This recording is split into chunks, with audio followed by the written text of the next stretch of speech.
I'm Michael Rosenbaum from Smallville, and Inside of You with Michael Rosenbaum, my podcast, and you're watching Supanova TV.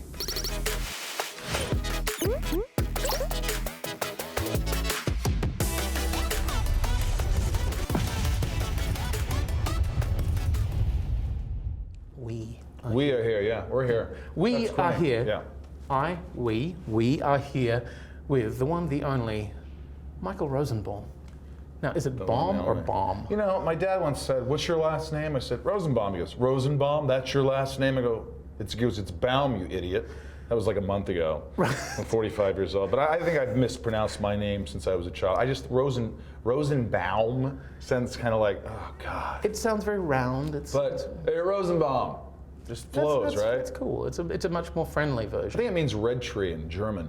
This is the second time you've been touring around with Tom. Like, what's it like being with him? Because you spent 7 years basically looking at each other in two shots. It feels like we didn't miss a beat. I mean, we really got along well on that show, and I've been telling him for years. I'm like, the fans love it.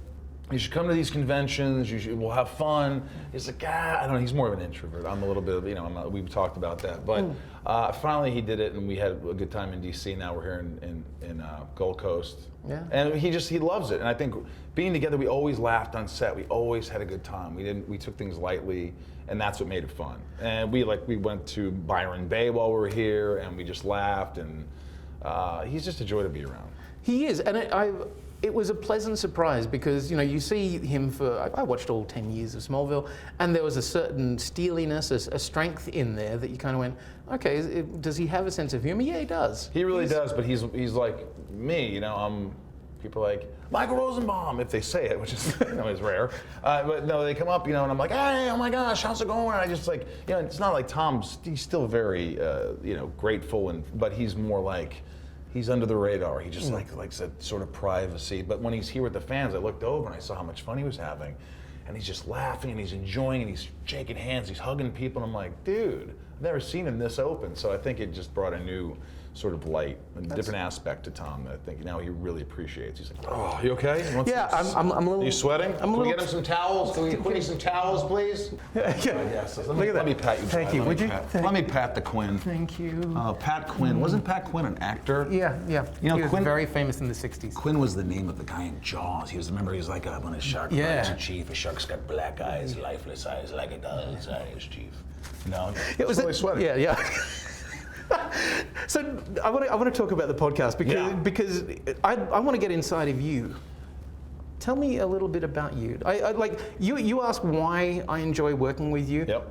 I want to know what it is that makes you you. I think when you're a child and things that embarrass you, you don't embrace. You're embarrassed by them. Your mother's a little crazy. Your dad's this. You're just embarrassed by life and things that happen to you. And then you get to a certain age and you can embrace those things. I mean, that's what I did. You can do that or you can let it kill you or haunt you. And what I did was I just said, oh my God, these things that I thought weren't funny, people love hearing self-deprecation and vulnerability and sort of being open with myself, which is why I started doing the podcast, Inside of You with Michael Rosenbaum. Yeah. But that's sort of like, what makes me is just like I embrace the dark stuff and I embrace the crazy stuff that happens to people in life. And is that what you're trying to get to with that podcast? Because you ask a lot of pretty hard, not hard hitting questions, but I feel like you go searching for something. Yeah, I don't try to interrogate people. And someone who has interviewed people before, they told me, don't interrogate them, let things happen. Well, I'm doing this wrong, sorry. No, but you don't learn that right away. But the more you just really just sit back and just have a conversation with someone, things will, when they say certain things, like, I was talking to Kristen Bell, and she was like, oh, well, I had depression. I go, I don't let her just continue that. I go, wait, depression about what? What do you have to be depressed about? Yeah. She's like, well, and then you go, well, why is that? Yeah. And then you just go down this rabbit hole that opens up an interesting place that I find like, there's some great interviewers, but I think that when you go on late night TV, they're like, all right, what movie we're promoting here? And it's very shallow. Yeah. And for me, I want to dig deep and I want people to know that these are real people with real problems, and it also makes people like myself go, gosh, I feel better about myself knowing so-and-so's a little effed up. You know what I mean? It's nice to know when a major star or somebody else also has suffered. Yeah. Wow. I mean, as long as it's, you know, you don't feel great because they suffer, but you feel like, oh, I feel better about myself that they are also, there's something, like, it's humanity. Yeah. People can relate to struggle, and people can relate to, you know, and that's what the podcast is about. I think that is actually a thing that I really enjoy listening to it, because it is that thing of going, okay, I get to meet these people and meet them in a way, because you kind of cut through a lot of the layers of you know, safety, and kind of just go, I'm Michael, so talk to me. Yeah, it's just enjoyable, and I get to play with some of my heroes. Like, they come into my house, like Bruce Campbell, the Evil Dead, and Beverly D'Angelo, the vacation movies, and like Sherry O'Terry, the cheerleader from Saturday Night Live, and you know, just all my John Heater, Napoleon Dynamite, and they're like hanging out in my basement, which is uncomfortable to say. Yeah. No, but it's just really open and fun, and I never thought I'd like interviewing people. I'm like, no, people interview me, but I enjoy it. I enjoy like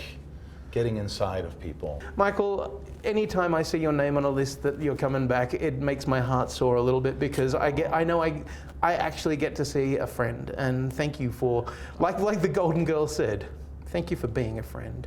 Back around the road and back again. Your heart is true. You're a pal and a confidant.